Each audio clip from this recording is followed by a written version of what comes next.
Glória a Deus. Em pé como estamos, eu queria convidar vocês para ler um versículo, 2 versículos, que está escrito em Romanos.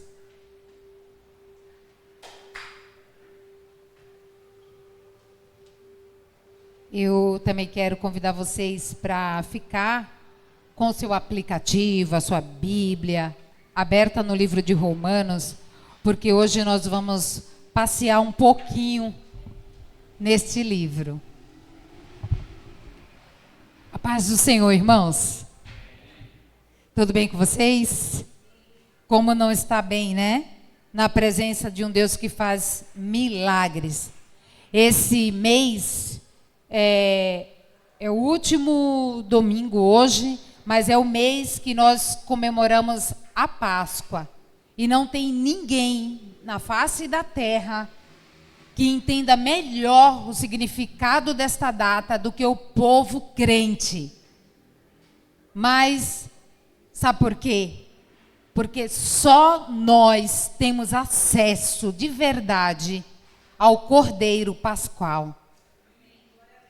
Então hoje a gente vai falar um pouco desse sacrifício do Cordeiro Pascual. Romanos 12. Rogo-vos, pois, irmãos, pela compaixão de Deus, que apresenteis os vossos corpos em sacrifício vivo, santo e agradável a Deus, que é o vosso culto racional.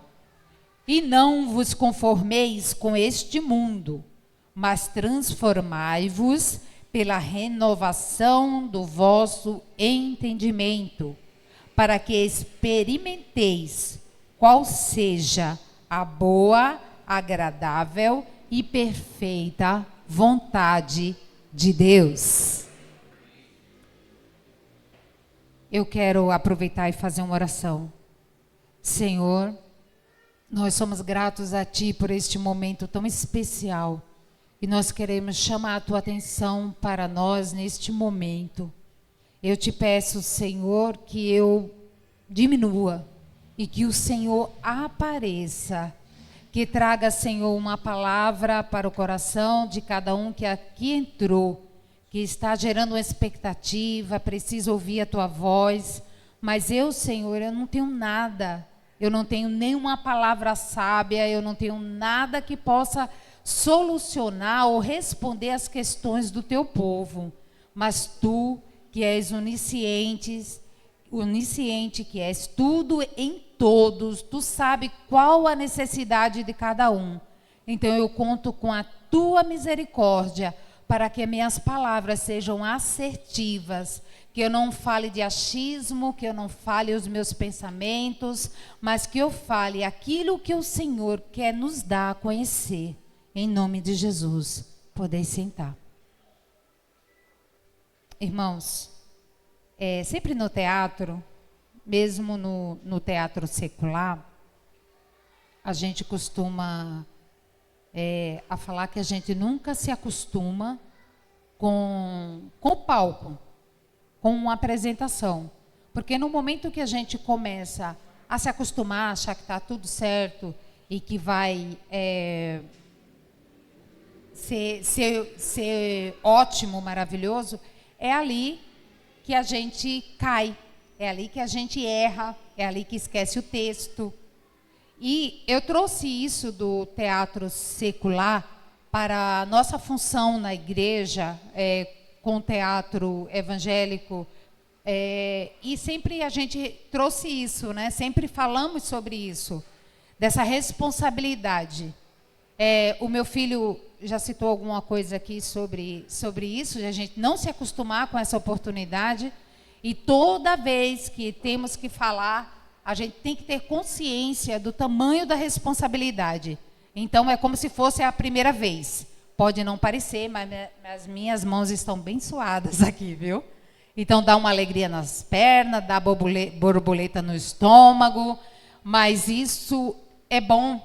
Sabe por que é bom? Porque neste momento, com toda essa reação, eu estou reconhecendo que eu não sou capaz de dar para você o que você precisa, mas tem um entre nós que é capaz. E ele já chegou. Então, se eu vou pedir para vocês, como sempre eu peço, que vocês entrem comigo nessa mensagem, participem, dê sinal de que você está ouvindo alguma coisa, que está surtindo efeito. Então, Paulo aqui escreve: rogo-vos, pois, irmãos, pela compaixão de Deus, que apresenteis os vossos corpos em sacrifício vivo, santo e agradável a Deus, que é o vosso culto racional. O propósito hoje é sacrifício vivo. O que é o sacrifício? Bom, antes de Jesus, vou fazer um breve resumo, porque pode ter alguém que não saiba. Antes de Jesus, para que o ser humano se ligasse a Deus, para que tivesse perdão dos seus pecados, ele fazia o sacrifício de um animal. Ele derramava o sangue do animal, porque só assim ele poderia se conectar com Deus. Ele transferia simbolicamente o pecado dele para aquele animal. Só que depois que o tempo passou, que Jesus veio, ele fez o sacrifício completo, que isso agora não é mais necessário. É claro, a gente sabe que tem alguma religião por aí que ainda se perdeu no tempo e continua sacrificando animal, mas isso já não é mais necessário, porque o sacrifício vivo, que bastou, que foi suficiente, que não precisa mais repetir, é o próprio Cristo. E nós vamos caminhar um pouquinho no livro de Romanos, como eu falei para vocês, e eu queria que vocês abrissem comigo, e vou usar aqui o texto do meu filho, Romanos 3:23, e não leia agora, fazer igual o meu filho fala,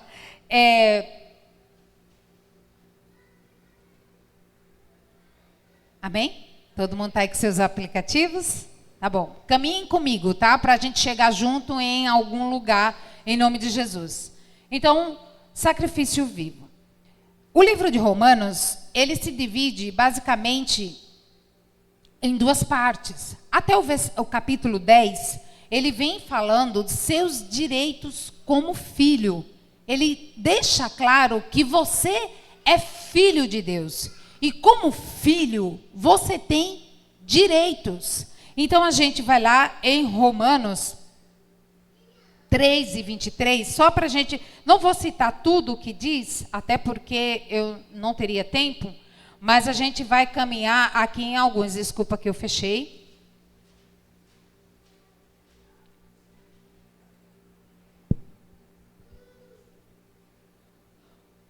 Romanos 3:23. Porque todos pecaram e destituídos estão da glória de Deus, sendo justificados gratuitamente pela sua graça, pela redenção que há em Cristo Jesus. Aqui no versículo 23 e 24, ele nos traz uma pessoa justificada. Agora nós vamos para Romanos, o capítulo 5 e o versículo 1. Ele diz assim: sendo, pois, justificados pela fé, hoje nós falamos muito de fé no louvor e vamos caminhar com ela aqui também. Sendo, pois, justificados pela fé, temos paz com Deus por nosso Senhor Jesus Cristo. E ainda no capítulo 5 e o versículo 18, ele diz assim: pois assim, como por um só homem, pois assim, como por uma só ofensa veio o juízo sobre todos os homens para a condenação, assim também por um só ato de justiça veio a graça para todos os homens para a justificação da vida. Então, até aqui, nós aprendemos como filho que nós fomos justificados por Cristo, que nós temos paz com Deus e que nós recebemos a salvação através do sacrifício de Cristo. Porque quando ele diz que por um só homem entrou o pecado, entrou o juízo, ele está falando de Adão. Aí ele diz que também por um só homem, ele está se referindo a Cristo, entrou a redenção, entrou a justiça, entrou a justificativa, entrou a sua justificação. Essa seria a palavra correta. Agora, Romanos 6. Só seguir mais um pouquinho aí, você está em Romanos 6, no versículo 23. Ele deixa claro que o salário do pecado é a morte, mas o dom gratuito de Deus é a vida eterna. Porque o salário do pecado é a morte, mas o dom gratuito de Deus é a vida eterna. E novamente, por nosso Senhor Jesus Cristo. Então, tudo que nós temos é por causa dele. E nós vamos ainda para Romanos 8. Ele diz: porquanto agora nenhuma condenação há para os que estão em Cristo Jesus, que não anda segundo a carne, mas segundo o Espírito. Então, como filho amado do Pai, você é justificado, você tem paz com Deus, você tem vida eterna, nada mais te condena. Glória seja dada ao nome de Jesus. Mas não para por aí. Nós vamos lá para o capítulo 11. E estava muito bom, né? Basicamente, Paulo aqui nos trata como filhinhos mimados do papai do céu, né? A gente lê a carta de Romanos, eu aconselho vocês a lerem toda a carta aos Romanos. Ele fala assim: olha, você é filho, olha, nem nada mais te condena, não carrega mais culpa não, Jesus já pagou o preço, agora você já tem paz, não vive em guerra, não fica aflito, você tem paz com Deus, você tem canal direto, você é filhinho, você é filho amado, você foi justificado. E ele vem te tratando e a gente vai ficando bem confortável. Mas quando chega no capítulo 11, ele começa a dizer algumas coisas que não fica tão confortável assim. Ele diz o seguinte: olha, sabe a oliveira verdadeira? E ele está falando de Israel. Ele compara o povo de Israel. Todo mundo sabe aqui que nós servimos ao mesmo Deus, que é o Deus de Israel, amém? Dúvidas? Não? Tá, é o mesmo Deus. Ele fala assim: olha, a oliveira verdadeira, Israel, ela foi poldada. Todo mundo sabe que é uma polda? Sim, amém? Tá. Ele fala assim: olha, tinha alguns galhos que não estavam dando fruto. Então, foi lá e cortou aquele galho. E no lugar daquele galho, o Senhor colocou você. Você foi enxertado. Então vamos lá. Romanos 11.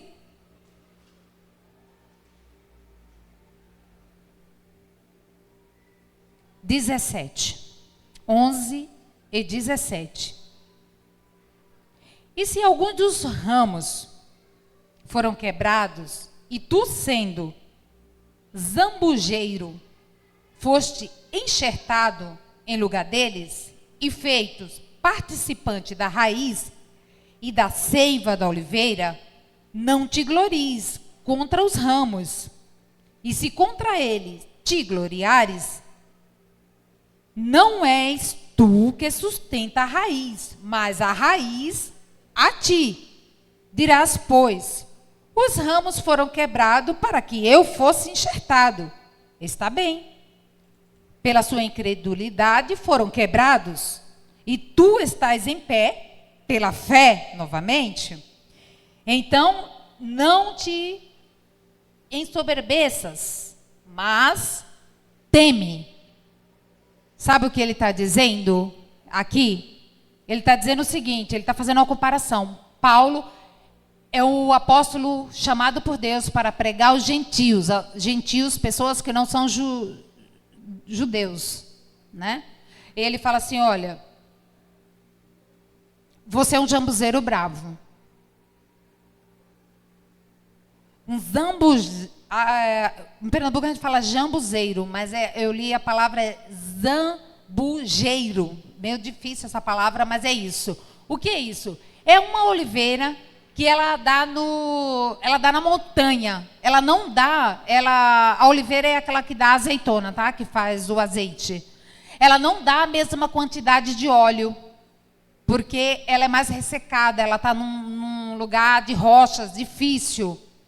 Então, é considerada brava, né? Ela não tem a mesma utilidade que a outra, né? Que faz o azeite, que acende a candeia, que tem alimento, que tem isso, que tem aquilo. Ela não tem a mesma utilidade. Então, Paulo faz essa comparação. Olha, a oliveira verdadeira, a planta que dá fruto, a planta que floresce, a planta ligada é Israel. Mas você, um zambuzeiro bravo, uma oliveira sem azeite, foi enxertado através do sacrifício de Cristo. O que foi que aconteceu? Houve uma poda e ali você foi colocado. Para quem não entendeu a palavra enxerto, imagina que alguém que sofreu um acidente e teve o rosto dilacerado. Para não ficar daquele jeito, o que é que o médico faz? Vamos fazer o tratamento. Ele tira carne de uma outra parte do corpo e coloca ali.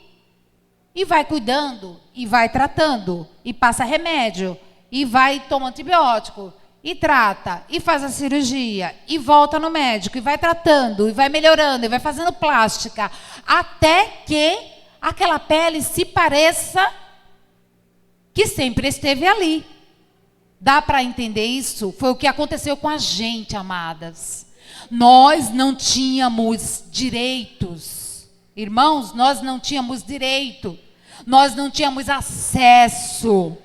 Mas por causa de alguns galhos que não deram frutos, que não aceitaram Jesus como seu Salvador, não entenderam o mistério do Messias, não entenderam a profecia, rejeitaram o Messias, por causa dele foi cortado os galhos, e agora eu e você fomos enxertados na oliveira, e agora nós podemos receber da seiva, e agora nós poderemos ter vida, e agora sim nenhuma condenação há para quem está em Cristo Jesus.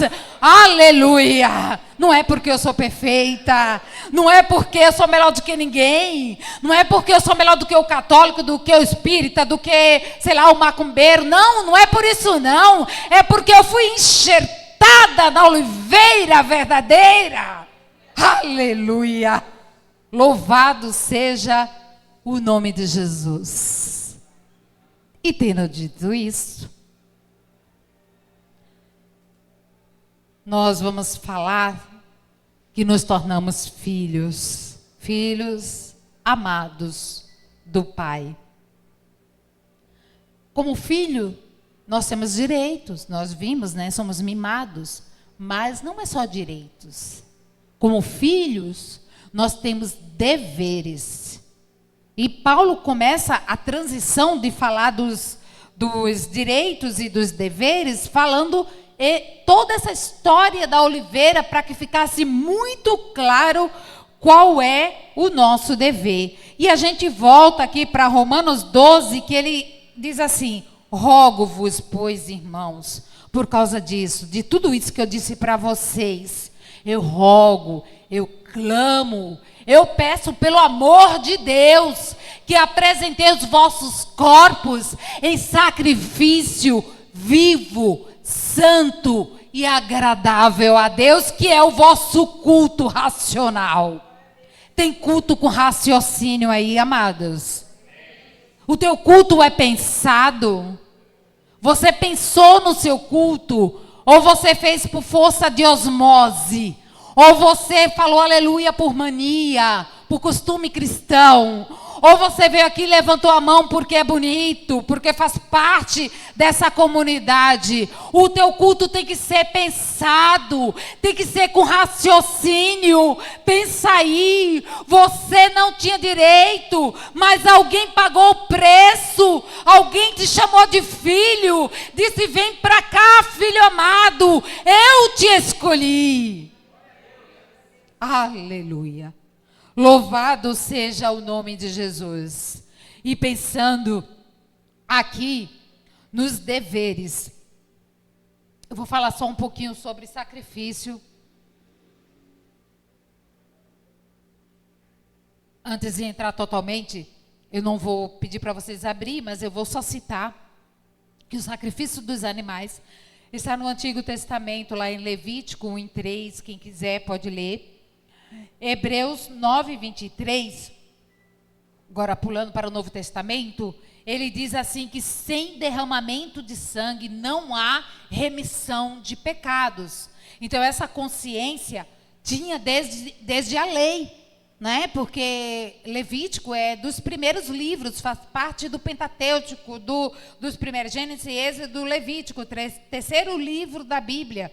E está ali as leis de Moisés dizendo que para a remissão do pecado tinha que ter sacrifício. E o sacrifício que eles entendiam, que eles conheciam, que eles receberam a ordenança, era o sacrifício dos animais. Mas por que fez isso? Porque estava apontando para Cristo que viria. Eles não sabiam que Cristo ia vir. Apesar das profecias que veio depois disso, dizendo que vinha o Messias, que vinha o Messias, que vinha o Messias, eles não entenderam qual era o papel do Messias. Mas o sacrifício está lá, desde Levítico, mostrando como que o homem ia se religar a Deus depois de tanto erro. Então, em Hebreus, que já é no Novo Testamento, já a carta aos Hebreus, diz assim, que sem derramamento de sangue não há remissão de pecados. Agora, em Romanos 6:23, que nós lemos, ele diz: o salário do pecado é a morte. Em Gálatas 2:20, também no Novo Testamento, a carta aos Gálatas diz assim.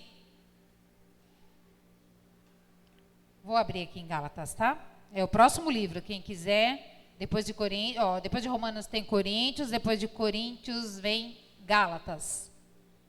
Gálatas 2:20.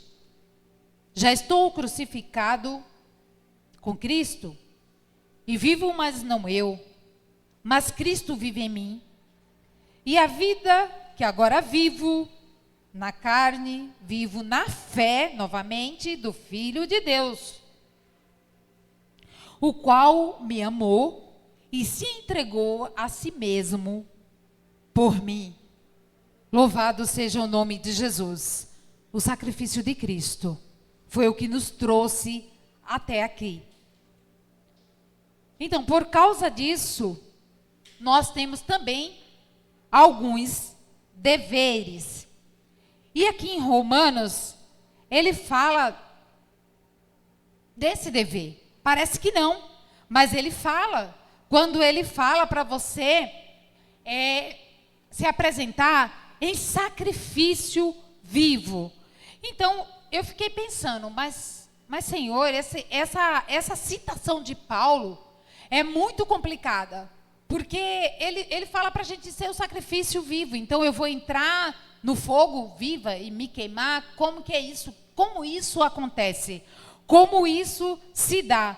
Aí eu achei por bem destrinchar cada palavra para que a gente tivesse uma elucidação melhor do versículo, né? E ele diz assim: rogo-vos, pois, irmãos, pela compaixão de Deus, que apresenteis. Então, apresentasse. Apresentasse, eu busquei o significado e diz se colocar à disposição. Então, um filho precisa se colocar à disposição. Começou aí os deveres. Sacrifício é uma renúncia voluntária. Se você procurar no dicionário, vai estar como renúncia voluntária. Voluntária. Porque eu quis. É uma escolha. Renúncia voluntária. Então, tem que apresentar-se em sacrifício vivo. Ou seja, se colocar à disposição e ter uma renúncia voluntária. Eu não sei o quanto que você renunciou para estar aqui hoje, mas eu sei que todos nós renunciamos uma vida do mundo. Abrimos mão disso para estar com Cristo. Vivo. Rogo-vos, pois, irmãos, pela compaixão de Deus, que apresenteis os vossos corpos em sacrifício vivo, que tem vida, que tem disposição. Porque às vezes a gente até se apresenta, a gente até se sacrifica, mas não é um sacrifício vivo. É um sacrifício morto, ou pelo menos doente. Porque não tem disposição para nada. Você chama o irmão, vamos orar? Ah, não. Você chama o irmão, vamos consagrar? Ah, sabe o que é? É que hoje não vai dar. Vamos para a escola dominical? Ah, não, é domingo, eu tenho que fazer almoço. Você chama ele para o culto à noite, ele também não pode. É porque é feriado, é por causa disso, é por causa daquele outro, é um desânimo. Irmãos, é sacrifício vivo. É vivo, é com disposição, é com rapidez, é com movimento, não é parado, não é inerte. É vivo, sacrifício vivo. E santo? Como assim santo? Santo que a gente conhece é o nosso Deus. E daí eu fui, meu Deus, como assim um sacrifício tem que apresentar, tem que fazer sacrifício, tem que ser vivo? Até aqui eu entendi, mas ser santo? Como é ser santo? E daí eu fui buscar o significado. Que a gente entendesse melhor essa palavra. E o significado está como modelo de conduta, exemplo. Então, seja um exemplo, seja um modelo de conduta. Então, tem que se apresentar, tem que ser em sacrifício, o sacrifício tem que ser vivo, tem que ser santo, tem que ser modelo de conduta. E a pergunta é, até quando nós estamos sendo modelo de conduta? Até onde nós somos modelo de conduta? Até onde estamos dispostos a ser um modelo de conduta? E agradável. Porque como se não bastasse se apresentar, tem que ser em sacrifício, tem que ser sacrifício vivo, tem que ser santo, ser um exemplo de conduta e tem que ser agradável. Não pode ser de qualquer jeito. Tem que ser agradável. Aí lá fui eu ver de novo, ser agradável. Que causa prazer, ou seja, alegria. Capaz de satisfazer. Sabe quando você abre mão dos seus achismos, do seu querer, do seu ego para alcançar alguém? Você está sendo um sacrifício vivo. Você está sendo um exemplo de conduta. Esses são os deveres de um filho citado nesse texto. E ainda no versículo 2 de Romanos 12, o mesmo capítulo que nós lemos, ele diz, e não vos conformeis com este mundo. Ou seja, não tome a forma, não fique parecido com ele. Se conformar é entrar, sabe forma de bolo? A gente faz o bolo, se a forma for redonda, o bolo não fica quadrado, ele fica redondo. Se for quadrada, não é? A mesma coisa a forma de telha. Ela vai ficar no formato que for a forma. E a Bíblia está dizendo o que para a gente? Não pegue o formato do mundo. Não entre nessa forma. Essa forma não te pertence. Você é cidadão dos céus. A sua forma é outra. O seu formato é outro. Se você já foi enxertado na oliveira, você vai receber a seiva. E você vai pegando o formato dessa oliveira. E cada vez que o tempo passar e mais seiva você recebe, mais parecido com o Cristo você fica. Essa é a tua forma. Esse é o teu padrão. Esse é o teu modelo. Ser parecido com Cristo. Caminhamos para isso, irmãos. Nós não somos perfeitos. Nós não somos melhores. Nós não somos pessoas sobrenaturais. Nós somos humanos. Mas nós entramos na forma de Jeová todo dia. Um pouquinho na oração, um pouquinho de palavra, um pouquinho de louvor, mais um pouquinho de oração, mais um pouquinho de súplica, mais um pouquinho de leitura da palavra. E você vai ficando parecido cada vez mais com Cristo, até que você alcance a estatura de varão perfeito. Aleluia!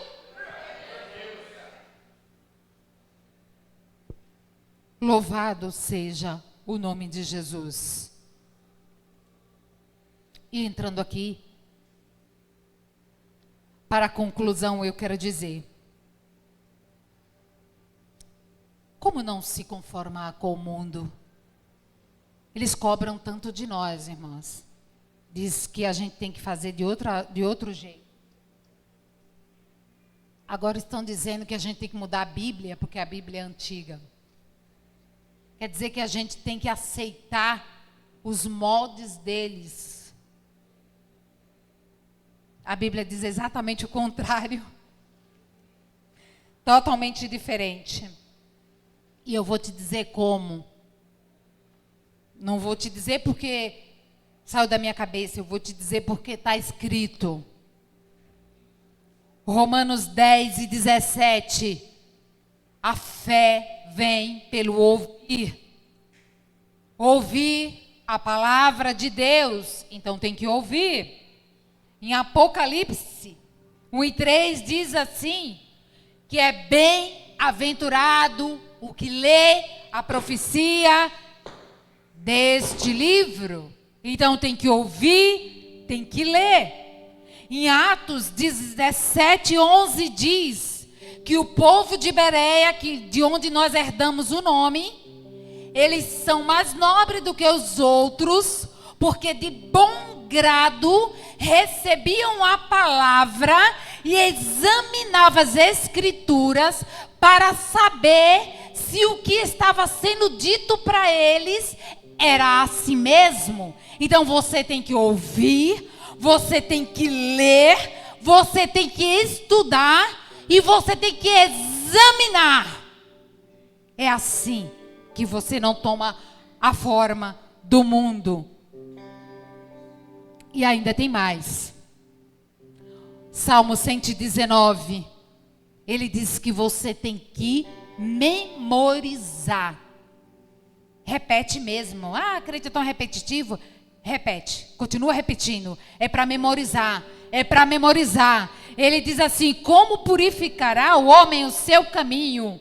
Observando segundo a tua palavra. E se você segue na leitura, no versículo 11, ele diz assim: escondi a tua palavra no meu coração, para eu não pecar contra ti. Então, assim, toda vez que você se sentir caindo, que se você se sentir fracassando, lembre-se, você precisa ouvir a palavra, porque ela vai te nutrir de fé. Você precisa ler a palavra para saber se realmente é assim o que você ouviu. Você precisa estudar, examinar, conferir. Não fica por aí, amados, ouvindo TikTok, ouvindo palavras lá ao léu de qualquer um, sendo levado por qualquer vento de doutrina Marília, não.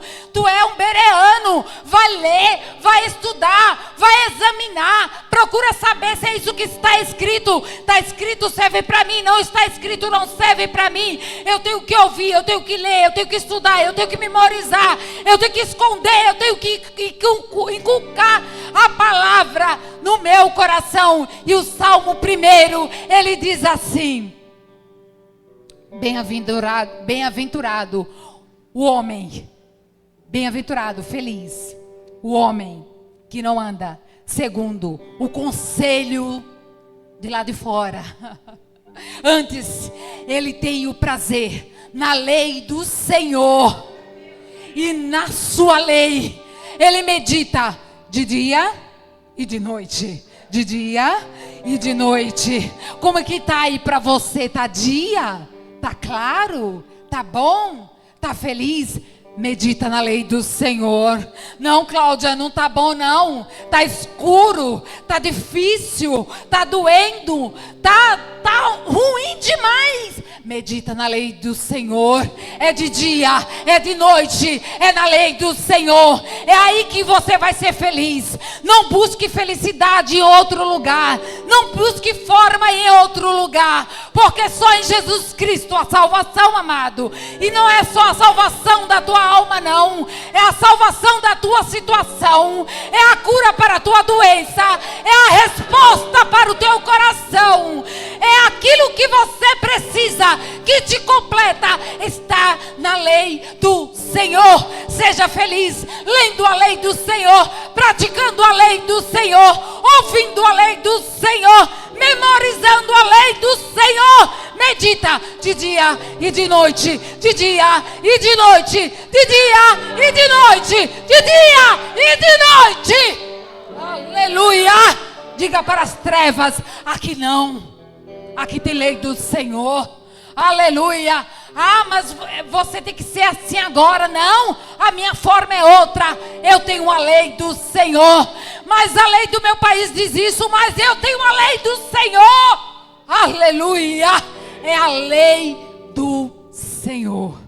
Aleluia. Que Deus em Cristo nos abençoe.